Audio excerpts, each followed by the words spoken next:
Welcome back, brothers and sisters. I am Braden. This is Langley Outdoors Academy, the place where we not only talk about what's going on in the gun world, but also how we're going to fix our country together.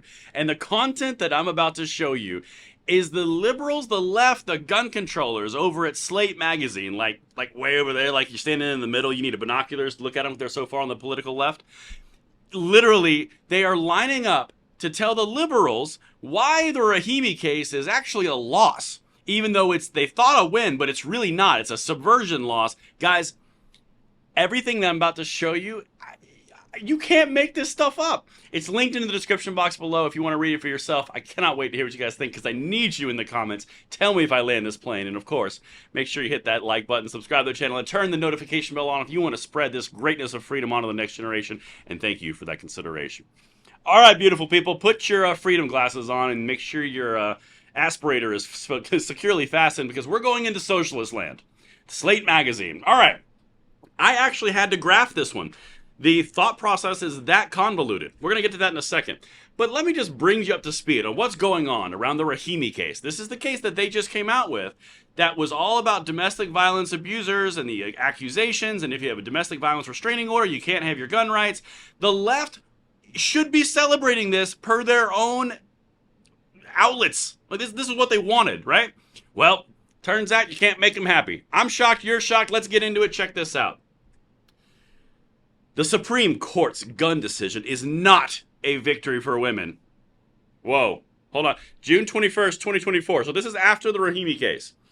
So Giffords.org, Moms Demand Action, Everytown for Gun Safety, they all said that it was a massive win. How is Slate Magazine saying that it's not? I'm glad you asked that question. Let's dive in. Again, aspirators of freedom, you're going to need them. Let's get it. Oh, the crazy is strong in this one.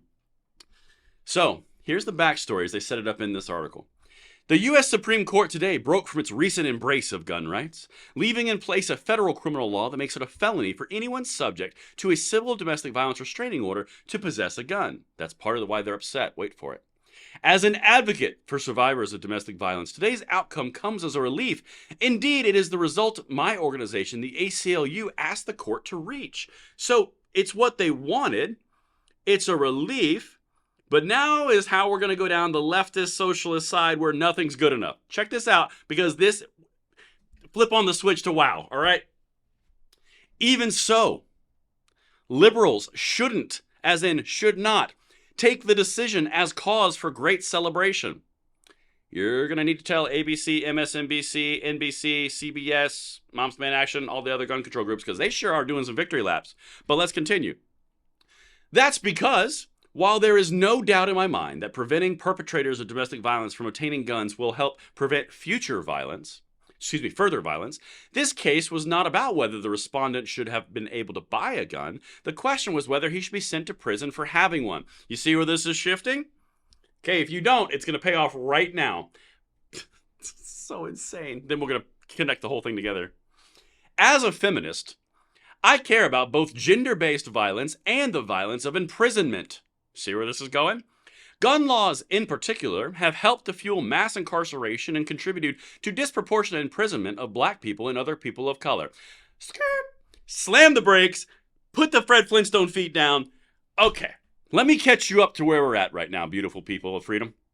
So, the Rahimi case should not be celebrated by women because of the following reasons. Even though it is what we asked for, and we got exactly what we wanted, it turns out that gun laws have been disproportionately used against people of color and minorities. So in the exact same article, within the first 4 paragraphs, because these are not out of order, you've got someone who is saying this is a great win and we're happy about it, but we're also really pissed off about it because gun laws have been used to incarcerate minorities, but we need more gun laws. Guys, the cyclical, okay, hold on. I'll get my chart in a second. I really had to make one. Like, no kidding. I had to graph this.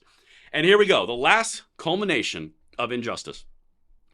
Funneling the problem of gender-based violence into the criminal legal system may not sound so bad if the alternative is no response at all.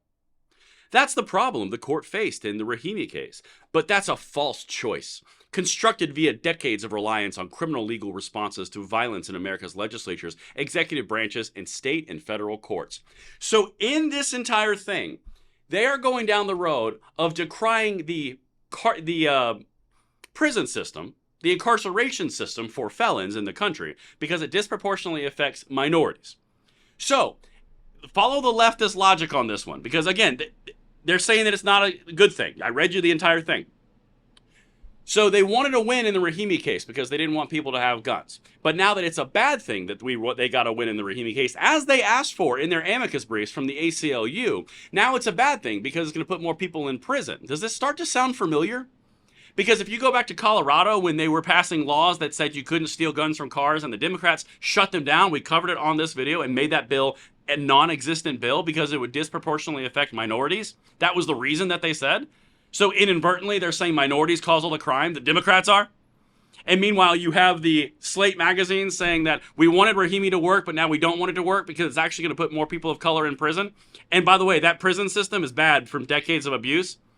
You see how this is working? Hold on, here's my graph. Let me just follow with me, make sure I land this plane, because this is some next level stuff. If I was a Democrat politician catering to the left, I would be so frustrated all the time because they're never happy. All right, here's my graph. Domestic abusers shouldn't have guns because it's a threat to women. Rahimi is bad because while it protects women, it increases the arrest of felony behavior. Incarceration in this area disproportionately affects minorities, puts more people in jail, so that is why liberals shouldn't like the Rahimi case. It's satisfying my desire to destroy guns and gun rights because gun control good. But however, because gun control good, now it's bad because it's going to disproportionately affect people of color. And the incarceration system in our country is only going to be perpetrated further by more gun laws. So while gun laws are really great and everything's amazing on the surface because we need common sense safety for women because women are more susceptible to violence, we also need to not penalize people because then that incarcerates people. So I don't want the gun rights and I don't want the Rahimi case, but I also still want the Rahimi case. So really, it makes sense, right? Guys, this is who you're fighting. You want to know why you're going to win in the end? Because this is what they're doing to themselves on the left. We are unified in our gun rights, passing it on to the next generation. We have a big why that we are connecting from this generation to the next. They can't even figure out if they want to do gun control laws because on one hand they hate guns and the other hand they hate penalties. So like those two things, so you want to have no guns but no penalties too? I thought you were all about saving women. Guys, it makes the brain hurt. But that's why I do this content for you guys, to show you the hypocrisy and the juxtaposition of their positions because they cannot stand together in a world of rationality. And that's what I've got for you guys. Let me know what you think in the comments below, and I'll see you on the next one. I'm Braden. See you later.